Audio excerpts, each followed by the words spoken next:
Hello again, and welcome to another episode of Roleplay. I'm Miriam here, and we just got done doing VTM, and it has been stressful. Very stressful. Pretty much what ended up happening was,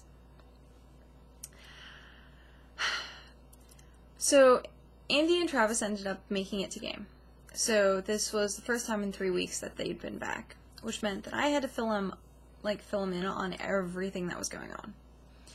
And from there, we were like, okay, so we have this bit of information, which was about the rats. We fed the rats the food.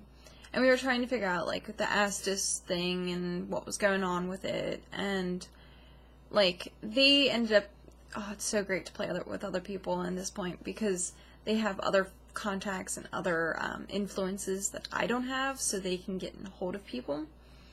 So, excuse me again. So, they were able to find out a little bit more information. And they found out that 5-Star Foods is actually Pentec, or Pentex, however you want to pronounce it. But it's the werewolves, pretty much. And then Astis is still the Setites, or the followers of Set, rather. So we ended up spending like the whole time catching up and figuring out what was going on. And then our major roleplay point was going to the charity event that I was told about last week. So we go to the charity event, and it's at the Pittsburgh Convention Center. Now keep in mind, guys, we didn't actually go to the Pittsburgh Convention Center. There was no actual convention. This is all in-game. Okay? Awesome. So we went to the Pittsburgh Convention Center, and when we walked in the door, we're noticing, like, there's something weird going on. Like, you can just sense it and feel it. And I actually put on my prom dress. Like, my prom dress, like, that was in my closet, I put it on because, like, you have to dress up and act it out. So I dressed up and acted it out. And so, like, we went to the banquet and everything. And, like, there were, like, a percentage of people that, like, you could tell were kind of the same origin of the guy the VP that we met at the food place, which we ended up, like, finishing that by simply saying, hey, here's my number, call me. That was it. Like, I actually wanted to roleplay it out, but I had gotten no sleep whatsoever, and I was just like, I'm done. I'm done. So, I ended up, getting Auspec, which is, like, you increase your hearing and your vision and stuff like that. So, Andy's character also has Auspec. So, like, he was using hearing to see what he heard, and I was using vision to see what I saw. And we noticed, like, a lot of the staff, like, the wait staff, like, the caterers, the flowers, like, DJ, all that kind of stuff was, like, acting really weird. Like, they were pretty pissed off that they had to be there. So, Steve's character, which is a gang girl, walked up to one of the guys and was like, hey, can you tell me what's going on? And he called him a lick. And he's like, what? You called him what? And so, like, we figured out that the convention center was pretty much like the place for the werewolves, and that the Setites were there and renting the convention center, and then they were making sure nothing was going down. And they were kind of like keeping tabs, but they were like, we don't like the fact that the vampires are there.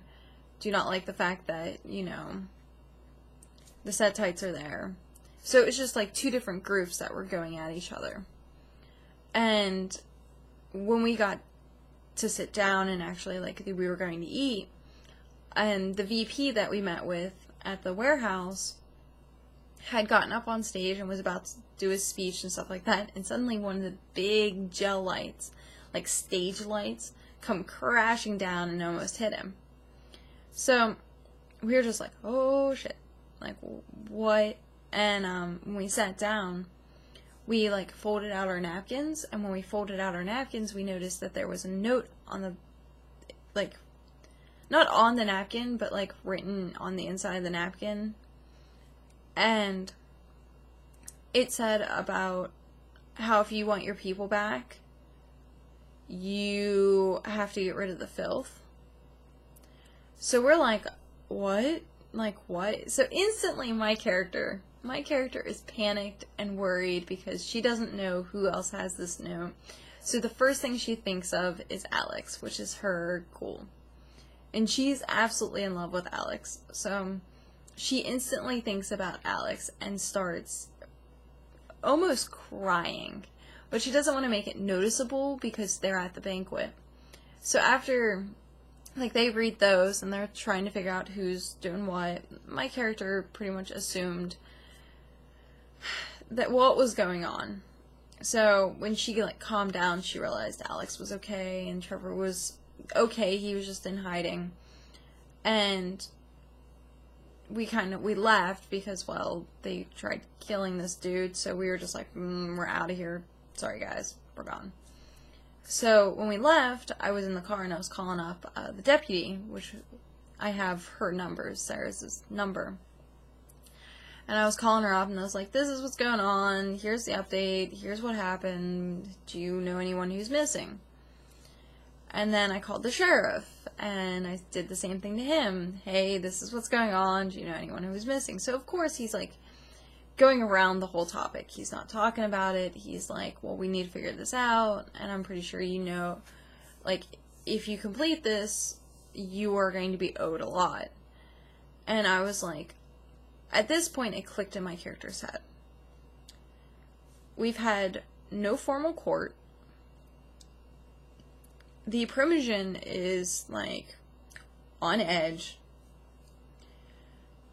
I've not heard anything from the prince or about the prince. They're saying that it's a very important person, and if it's, like, above the sheriff, there's only 2 ranks above the sheriff, really. And so, like, out of character, we know that the prince is missing, and we know that the second in charge is, like, upset about this, and then the keeper is also missing. So, like, as, like, people who play the game, we know what's going on. However, our characters don't. So, based on that, like, my character was just, like, coming down on all these conclusions, and I really just sat there and went, no, I'm actually not metagaming this, because, I mean, we knew what was going on, but there is enough evidence there that that's what her assumption is. And we ended game, actually, because, well, Sundays when Andy and Travis are there, they have to get leave to go back home pretty early, because Travis works in the morning on Mondays. So, game was pretty short. It was from 4 to 7, or 4 to 7:30, something like that. It's usually only 3 to 4 hours. It's not very long. So, doing all this, we actually got a lot done. So yeah, like, it was just like, how are we gonna go about saving the prince, and dealing with the werewolves, and dealing with the Setites, and it seems like really, like, it's a huge issue. And so, during the game, of course, my character's like, oh my god, you're back, where have you guys been, so-and-so, like, all about Andy and Travis's characters. Because she was kind of getting used to them being there and using, like, their resources and their information. So when they weren't there, she was kind of like, well, shit, this isn't fun anymore. And so, when that happened, Mr. Whom, Steve's character, was very upset because he just kind of got shoved to the sidelines. And there was actually PvP for a moment, because Andy's character literally was like, I'm going to use Dominate and you're going to go to sleep. And Steve ended up failing his mental check of that and ended up falling asleep. And then he was like, oh, I'm going to get up and punch him in the face. And it's like, just kept slamming the door on each other, and it was like, obviously you could tell that there was like a hatred there already. And I was just like, I could see like why this person, but I don't know. It's just like, it really seems weird to me, like to my character, to be like, you know what, guys, why are you, what's going on? Like, what, like, are you just gonna whip out your dicks and be like, here, who's bigger? Like, cause I actually made the character Illustra as a power character. She's all about the power plays. Like, she's gonna cling to whoever she thinks is gonna get her to the top fastest. And she's also, like, everything about her character can be completely 100% secretive, if need be. Or she can be like, yeah, I do this, or I do that. So, like, she could go into, like, a PvP situation at any point, and I'd be okay with it. I would feel like I have a chance in a PvP situation. And, like, VTM gets its name Vampire the Backstab for a reason, because a lot of shit does happen, and people start getting grudges, and all sorts of crazy shit starts happening, and it's not like a party where you get a group of people who fight one thing. So, this game, however, the storyteller is trying to do that, because he doesn't want people to not enjoy game. And he has a feeling a lot of people would hate the game if PvP started happening. So, it was kind of, like, interesting, because Steve's character was just, like, grumpy most of the time, like, this session. But, like, it was, like, okay, it was still great. The game was still good. Like, we got a lot done, like I said. So, I'm really upset, though, that I didn't get to raid my downtime for last week, because we got stuck in that scene. So, the storyteller was nice, very nice, to be able to give us, like, experience points for last week, even though we got stuck in that scene. So, yay! I'm interested to see how this goes, because I know a lot of this I don't have knowledge of. Like, they're talking about, like, different, like, werewolves and stuff like that. Excuse me. Different werewolves and stuff like that in-game, and I don't have the lore about it. Like, as a player, I didn't really read the White Wolf campaign books or stories, so I don't really know what's going on where they do. So, I'm gonna have to go, catch up on that, but first off, I'm gonna go ahead and catch up on a little bit of sleep that I need for tonight. So, of course, I shall see you guys again next Sunday for game, and even sooner than that, I will probably see you Wednesday for D&D. So, have a good night, guys, and I shall see you guys later. Bye-bye!